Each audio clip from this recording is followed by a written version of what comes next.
Hi, I'm Chloe Ulis, and I just wanted to tell you a little bit about myself and my background, and also tell you a little bit about channeling, because some of the videos that you're going to see here, I'm going to be doing a little bit of channeling for you, and I wanted to tell you about some of the basic tips and tools that you can use if you wanted to try out channeling, or just working with your intuitive higher self.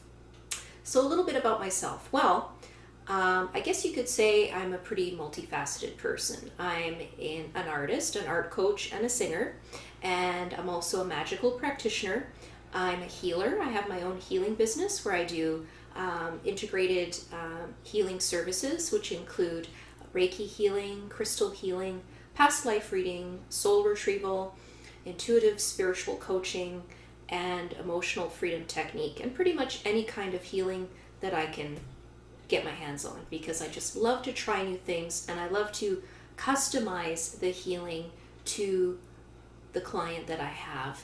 And I often work with my intuition when I do my healing and when I do my magical work. So how do you connect with this energy? How do you channel? So some people say it's connecting with your higher self, it's connecting with the Akashic records, which is that pool of records of all time, of all information, or connecting with the common consciousness, or that infinite intelligence that psychics and intuitives connect with in order to get information which is otherwise not so readily available to us. So what I usually do, and what a lot of other channelers, or some people like to call themselves messengers, love to do, is to first start out by sitting in a way with your back straight, comfortably, and to put your feet on the ground. Some people like to cross their feet to have an energy flow that way. It also helps if you put your feet on the ground and connect your energy to the earth's energies. And it's nice if you put your hands up in a receiving mode so that you can be an open channel to the information coming through. But first, before you open yourself up to these energies, first do your grounding. So what that is, you put your feet on the ground and then you take a deep breath into your belly and imagine that clean green energy is coming up your feet, up your legs, and into what's called your lower dantian, or your stomach area, or your lower chakras, and you pull that earth energy in that area where you store all of your life force energy. So imagine, and you can try this with me now, just put your feet flat on the ground, breathe deeply, and imagine that both of your feet, both of your foot chakras have roots of energy that go down into the earth, connecting deeply into the earth, burrowing deeply, deeply into the earth. And really feel planted, like your feet are planted right into the earth, connected with the earth. This helps you connect with your physical body and the material physical world and the earth, so that you feel safe and secure and grounded to this particular dimension. So you start out and you do some deep breathing.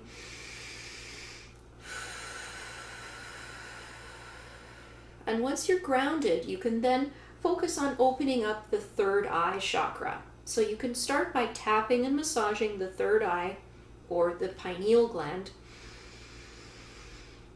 And to increase this, you can also do a little bit of chanting, like Om, or I've heard Teal Swan, who's one of my spiritual mentors, say Tho. Tho.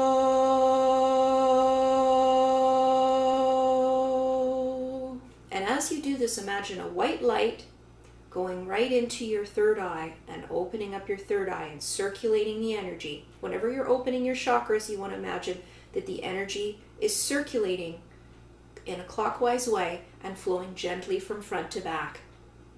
And then once your third eye is feeling open and activated, then you can open up your crown chakra, which is at the top of your head. And when you breathe in imagine that you're opening up your crown chakra to the energy above you. So some people call this the celestial energy of the angels. In Qigong, which is a martial art that I practice, we call it the sky energy. Or again, it's the infinite intelligence, the Akashic records. But basically what you want to visualize is like a white or golden light coming out from the top of your head like a funnel, connecting you with this vast pool of energy. As you breathe in the sky energy, and you let that flow down, and again, pool in your lower chakras, in your sacral chakra area. And as you breathe in, then breathe in the earth energy from the ground, and that also circulates in your lower chakras. And as you breathe in from the earth and from the celestial or sky energies, then you pool these two energies together, and it creates a cosmic mix of energy that mixes with your own unique energy that is your soul spark. And this creates an openness, an open channel, so that you can then communicate with your higher self and other beings. Now, what I suggest, because most people have a lot of reservations and inhibitions about this sort of thing, is to first just communicate with your higher self. Don't communicate with any other beings. Just communicate with your higher self. Now, your higher self is your spirit self. It's not your thoughts. It's not your emotions. It's not your physical body. Okay? So you can do a mantra, I am not my thoughts. I am not even the body. This was a mantra I learned from Sadhguru, an excellent guru you can check out on YouTube. I am not my thoughts. I am not even the body. And then just connect with what is outside of that realm. So that higher self, it actually feels like it's up here somewhere. So you want to sort of reach out with your third eye and your crown up here while you're also grounded, and connect with the higher part of yourself that is wise, that has infinite knowing. You'll also feel your heart chakra really expand. You'll feel a sense of wisdom and power coming into you that is you, but it's an aspect of you that is all-knowing, all-seeing. And you will feel that presence as you further work with your meditation, as you further work with your breathing. You will start to see your higher self come in more strongly. And as you develop that relationship and you feel comfortable with that relationship with yourself, which is your spirit self, your higher self, then you can consider working with other beings that perhaps are complementary, that you feel comfortable with. Don't work with any beings that you don't feel comfortable with. So for example, if you were brought up in the Christian faith, you may wish to communicate with Jesus, who is a beautiful ascended master who has a lot of loving, compassionate messages to share with us. Or you may wish to communicate with Mother Mary, or with the angels. And if you wish to communicate with the angels, I recommend checking out Doreen Virtue's work, because she's an excellent angel channel, communicator, and messenger. And then you can find out also who your guardian angels are. So these are some very safe kind of spiritual beings that a lot of us can work with. And if you have a different kind of ethnic background, let's say you are Caribbean descent, then you might find that working with and learning a little bit about the entities connected with the voodoo practices, like the Loas, you may resonate with that, or you may not. But work with whatever aspects resonate with you. If you are from a Buddhist background or Hindu background, you may want to communicate with the Devas and their wisdom. Just work with what works for you. Or you may just be open to whoever comes in. And if that's the case, just do some protective measures. If you have any fear, now if you don't have any fear, usually you don't need to do any kind of protection, because the only time we need to protect ourselves is when we open ourselves up to negative energies such as fear. But if you do have any fear around this, you can use some crystals like obsidian, which is a black crystal. It's very protective.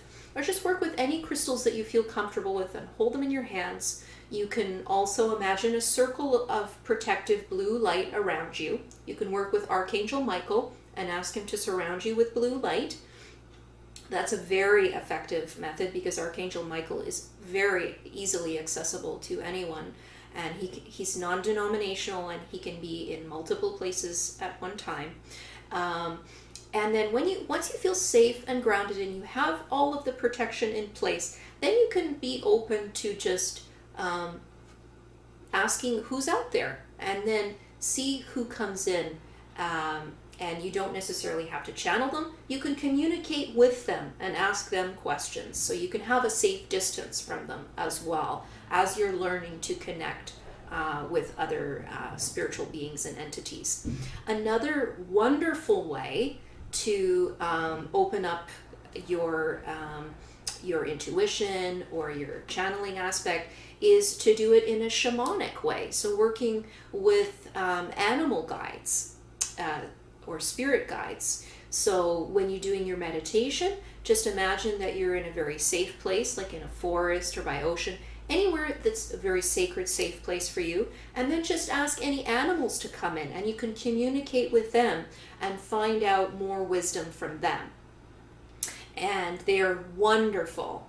And as you go about your days, if you go on a walk or you're driving down the road and an animal suddenly flies in front of you, oftentimes this is a spirit guide, an animal spirit guide trying to convey a message to us. So you can go on whatsyoursign.com and look up the animal. That's a great site for checking out animal guide meanings. Or you can communicate directly in the method that I showed you or just explained to you about going into the meditation and communicating with the animal spirit.